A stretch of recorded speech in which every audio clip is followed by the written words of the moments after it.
Welcome to Up to the Minute. I'm Todd Duplantis, and we are glad to have you with us. We are already on April the 22nd. We're here on a Wednesday, and we've got your HCC news and information for today. We've got some special guests on the show. Of course, first, I'm joined by my co-host, Brittany Pacheco. Thanks for being here, Brittany.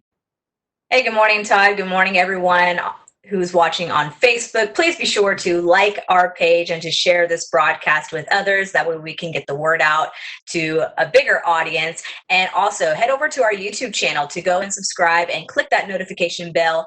That way you'll be the first to see the latest videos from HCC. And of course, we're here live every morning at 10 a.m. Central Standard Time during the weekdays. We're here with your information. We're also joined by one of our interns, Benjamin Escobar, who's an HCC student. He works for HCCTV. And Benjy, you got a very special story you're going to be talking about in just a few minutes. Yeah, we will. Good morning. Good morning. And we're joined first. We're very excited. We've got Houston Community College Trustee Dr. Reagan Flowers from District 4. Thank you for being here, Trustee, on our show. Good morning, Todd. Thank you so much for having me. I'm excited to be here with you today. And I know, like most of us, you were telling me you're multitasking right now because you got some training going on, some meetings you're in, and you're taking some time to join us live as well. We literally live in a virtual online world where you can multitask all day long. That is so true. I mean, I'm sitting in a train. I've got two computers open here, and so I am definitely multitasking and with phone in hand. Well, first, I want to take some time at the top of the show to congratulate you on a recent award you received. You were selected as Top Educational Innovator by International Organization. Congratulations on that accomplishment, and tell us a bit about the award. Wow, thank you. That is, I mean, I'm just so humbled and I'm so excited to be honored with such an esteemed group of leaders across the globe. Something I did not expect, and it's just very exciting. So I'll receive the award in December. I'll be traveling to New York to receive the honor, and it's just it feels good to just be recognized for years of work in the space of STEM and innovation, and just trying to do my part in helping to develop the future workforce and talent in that space. So I'm really excited, and it's just an incredible honor. You're talking about developing the workforce, and that's really one of the missions of HCC and really any community college.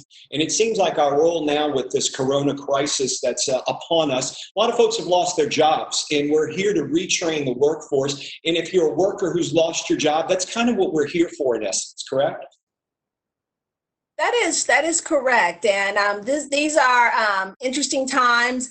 And HCC is going to be here for our community. We're going to have, of course, everyone knows there's been tremendous layoffs, and people are going to be looking for, what's next, new certifications, new skill sets, and they're looking for an affordable option, and HCC is that. And we are positioned and ready to be that arm of support and helping, with economic development and helping, individuals climb the ladder and not slide down the ladder. Now, we know the board is very involved with the day-to-day operations and what is going on as a response to the corona virus right now. But tell us a little bit behind the scenes of what the board has done to work with the administration in this situation. Yeah, so, the board, we have really worked very closely with the chancellor. The chancellor has provided us updates daily, to the minute as to what is taking place, what's occurring. We totally have all faith in the chancellor and his leadership and in the administration in doing the work necessary to keep our students safe, our faculty and staff safe, as well as to try to not disrupt the learning process and education process as much as possible. We've shifted completely to an online system. The entire system is online at the moment. Of course, there's some budget changes with funding that's being needed and requested to make a lot of changes and accommodations. And we're working closely with the chancellor to make sure that those needs are met, not, just for the students, the faculty and staff, but also our local community. What have you been hearing from the community, and particularly in your district, and what message may you have for your constituents? Well, I tell you, in the community, I've been out here socially distanced in the community, passing out meals and food to families. I've been out here passing out and distributing STEM education tools and resources to bridge the learning gap for children who are at home and they're in front of the computers and just really need that hands-on, tactile, application-based experience.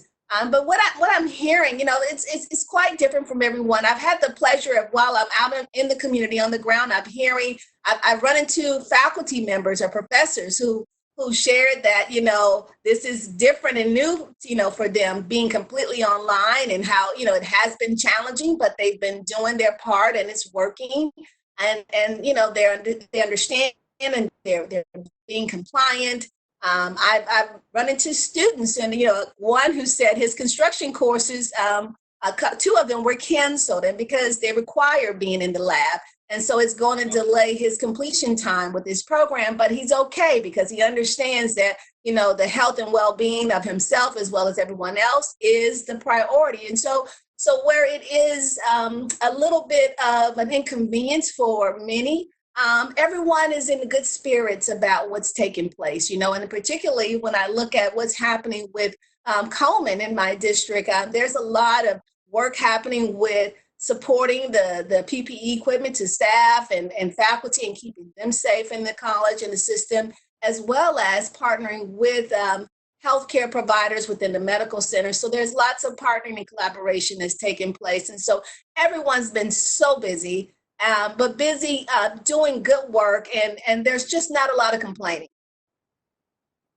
We've all had to change the way we're doing things, from delivering an education online to working from home, having these virtual visits. But what about the board operations? I know you guys started working with the virtual meetings. How is that going? And how is that doing with the social distancing, but still trying to collaborate in a virtual world? Yes, well, I tell you, all of our meetings, we are now fully online, but we are online in terms of following all of the federal, state, local mandates, in terms of, making sure that we are in compliance. The meetings are all open to the public. Anyone can still join and participate in the meetings. It's been a very seamless process for us as trustees. We couldn't have imagined that we would be in this position. But I can say that the staff and administration have just been so awesome. It's been a very painless process for us all, particularly I can say for me. Just the whole system and thoughtfulness of how things have been rolled out, the support with technology, even updates, and making sure that before our meetings, our systems are ready, and that we can just participate uninterrupted during those board meetings, and that we're carrying out, the mission and ensuring that, the college continues as it should. And so it's been a very seamless process for us. And I tell you, it's been pretty remarkable, because you can look at some boards, they don't have this capacity. I know the city of Houston, the trustees, the council members, and the mayor, they're meeting in person. They don't have the capacity to go online. So we're ahead of the game in a lot of instances here. And so it's just been a great process, and we're following the guidelines, we're being compliant, and we're following what the governor and the mayor, the county judge, the Center of Disease Control, and other local authorities are advising us to do. We're hoping we're going to be back in the buildings, hopefully sooner rather than later, hopefully in the next few months. But when this is all over with, what are you thinking we can take as a learning experience from this whole COVID shutdown and all of the new things we're doing? What do you think we can have as a takeaway? Todd, I hope the takeaway is that we don't go back completely to the classroom as things were pre-COVID. I hope that, we move in a direction more of a blended learning environment that really maximizes online capability. I think that it would be more efficient, more effective in terms of time management, and that we're in our classrooms for those hands-on opportunities or the tutoring or that additional assistance, but that we really don't back away from online in its entirety, but we strike a good balance of blended learning across the board. And I think in doing that, it will just create so many new opportunities for the college from, how we're utilizing our buildings, how we're saving money and resources, and how others can leverage our facilities, and just how we can just be more collaborative with the community across the board if we're working smarter with the tech tools. And through COVID, it's forcing everyone to get comfortable in this space. And so, I would hate for us to come out post COVID-19 and just go immediately back to where we were. I'd like to see us, just take steps, even closer, further into the future. Dr. Reagan Flowers, trustee for District 4. You're also the secretary for the HCC Board of Trustees. Thank you for taking so much time out of your busy day to join us here on Up to the Minute. You're welcomed anytime, and we look forward to seeing you in person at a board meeting soon. Thank you, Todd. I'm so glad to have been here with you guys. This is fun. Have me back again soon. Thank you so much. We are welcomed here anytime. Thank you for joining us. All righty. Have a great one. We're now joined by Brittany Pacheco and Benjamin Escobar. And Benjy, as we call him, he's one of our students here at HCCTV. Benjy, thanks for being here today. I know you're very well, you know Brittany as well, but tell us why you're here. So we got the idea to talk about things that were getting canceled. We were seeing things around, and we noticed that one of your events was canceled, the Ironman. So we decided to make a package about that because, there's so much training that goes into these marathons, let alone triathlon. So we want to talk a little bit about that and what goes on and what happened after all this madness. Yeah, Benjy, we have morning meetings several times a week, editorial meetings, and we were joking around. And I said, yeah, well, the Ironman's canceled, but nobody really cares about that. And Benjy goes, well, I care, and then he got assigned the story, and it was a big week. I'm wearing my Ironman shirt today. You can see here, this is 2018. But it was a big deal to many of us, especially to the Woodlands, because the Ironman Triathlon happens in the Woodlands. It was supposed to be this Saturday. It's a big, not just a big community event, but it brings a lot of income and it boosts the economy in the Woodlands because it's responsible for bringing in millions of dollars through visitors and people staying at the hotels. You can't find a hotel anywhere near the Woodlands during the Ironman event. And that's kind of been canceled now. It's been thrown out the window. At least we don't know if it's going to happen later this year, but more than likely in 2021, which means we get a reset for about 12 months before it happens again.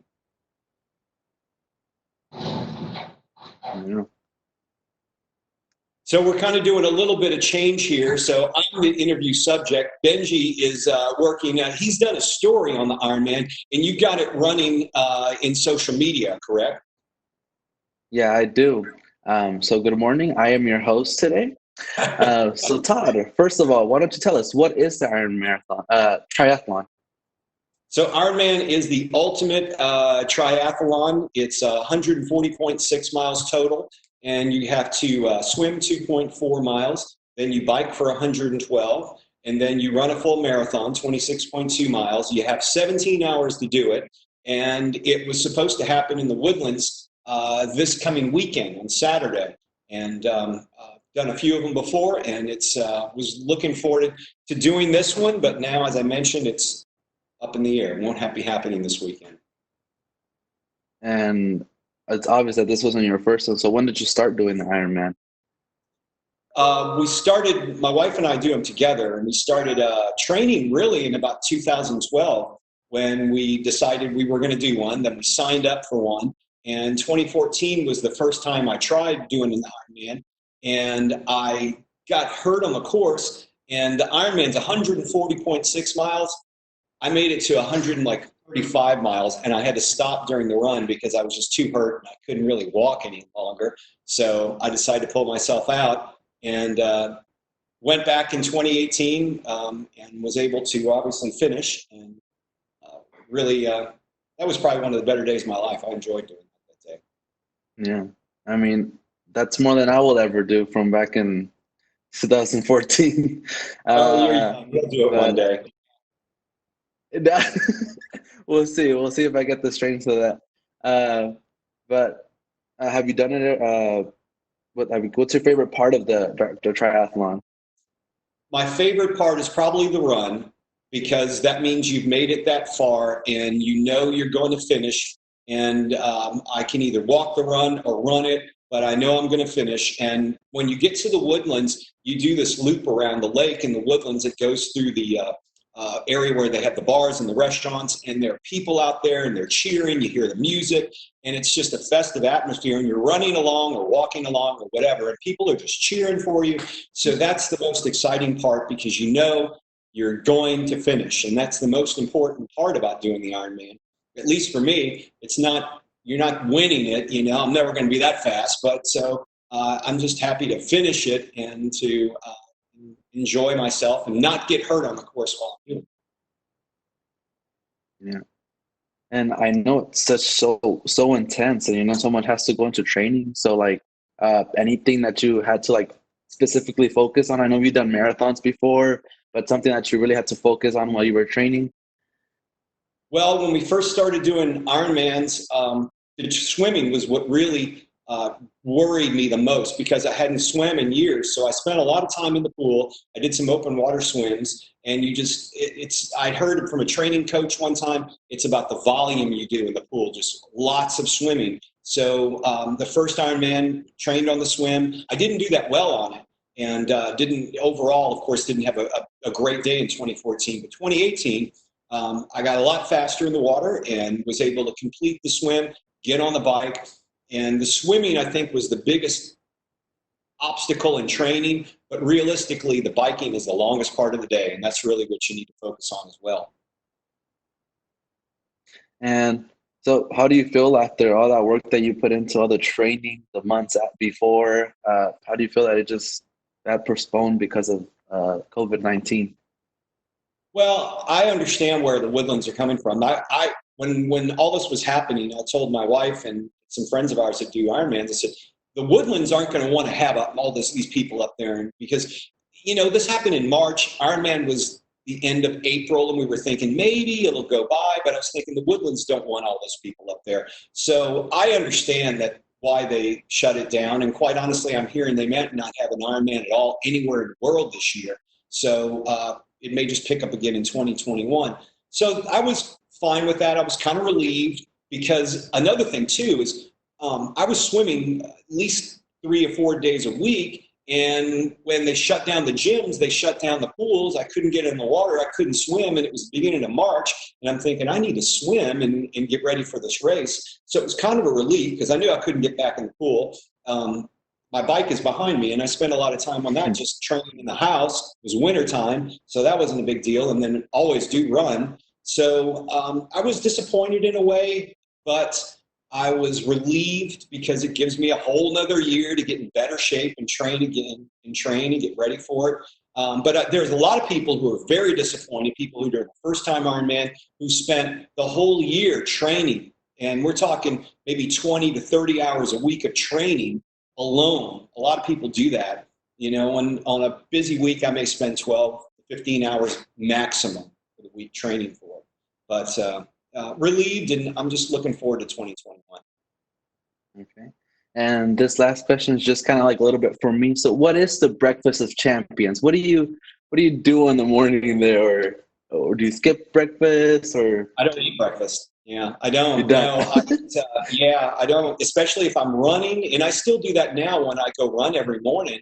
I usually don't eat before my run. I'll eat when I get back, and I'll have some cereal. But I was doing a diet thing for a while where I restricted a lot of the carbs, and that was just not not good for me. I need to have more of a balanced diet. So when I run or do Ironman, you eat along the course. You take nutrition in as you go along the course and drink lots of water while you're on the course and fluids. But I don't eat before I head out. Maybe a banana if I'm doing the Ironman an hour or two before, but I like to go on kind of an empty stomach. Okay, so the banana's the key. Okay. Yeah, I mean, banana's always a good choice if you're a runner or an athlete, at least for me. But, that's an interesting question because a lot of people spend the whole year working out their nutrition plan because that is a big deal during Ironman. You do have to refuel during the race. You have to eat and you have to drink while you're on the bike and those little goo things, they're horrible, but you eat those or eat a banana while you're on the road. So you do have to continue to fuel your body because your body's a machine. All right. Well, thank you so much for being on this segment of Up to the Minute. I'll pass it over to you back again. Benjamin Escobar, ladies and gentlemen, one of our own interns, taking over the show for a while. Thanks for Benjamin. Thanks for being here. Brittany Kachoka's joining us now. Brittany? Hey, that was a very well done interview, Benjy. And banana is the breakfast of champions. Yeah, there you go. Yeah. All of that still does not make me want to participate in Ironman, a marathon, even a 5K. I've got bad knees, so I really can't do running. I did a little bit of cross country in high school, and that's how I messed up my knee. But, I admire those who go and want to run because it just looks awful. But anyway, I didn't start running until I turned like 42. I'd never ran a block before, and my excuse was my knees and my ankles are the problems I don't. Yeah, no. So there's still hope for you. Yeah, no, still go do it. No, I'm okay. You can go do it for me and Benjy. That's fine. That's fine. Anyway. We'll talk to them. Yeah. So with social media on HCC, everyone, a lot of our questions have been focused on some summer registration details as well as fall registration details. So summer registration is currently underway. Be sure you can go to our website at hccs.edu/now to check out our course listings. Summer 2020 will be 100% online. Once we get through this hurdle and hopefully this pandemic will, kind of slow down, we can eventually hopefully get back into our normal routines of having to go back to campuses as well as our office buildings. We'll see what it's going to look like for fall 2020. But as of right now, summer 2020 will be 100% online. Fall 2020 is to be determined. However, registration for fall will begin on May the 4th, unless something changes. So be sure you visit our HCC homepage for more details. Yeah, and Dr. Flowers, our trustee, was on at the top of the show, and she was talking about some concerned members of the community, justifiably concerned that they're taking a welding class, and they've had things postponed, or they're looking to maybe take some classes in maybe nursing in the fall that require clinicals. What's going to happen there? And we're hoping we can get things back to normal by the fall. But right now, that's still to be determined. But we are registering for those courses. So we're going to move forward one way or another. It's just we're all going to have to be flexible as we start negotiating our way out of this COVID crisis once we're given the clear. Absolutely true, Todd. And speaking of moving forward and being flexible, graduation is just right around the corner. We're literally 1 month away from our very first virtual commencement ceremonies. That'll take place May 22nd. We will be having our vast commencement program in the morning about 9 a.m. and then our regular commencement ceremonies at 2 p.m. So students of spring 2020 graduates, congratulations. I know this is not the conventional way for you to walk across that stage. However, we do invite you to participate in this virtual commencement ceremonies. You do have time to still register before the deadline ends. I believe it's this week, if not next week, but you can find all of that information by going to hccs.edu/graduation. So if you have questions about the deadlines, if you're going to be able to purchase your regalia, and what all is going to take place, again, go to hccs.edu/graduation.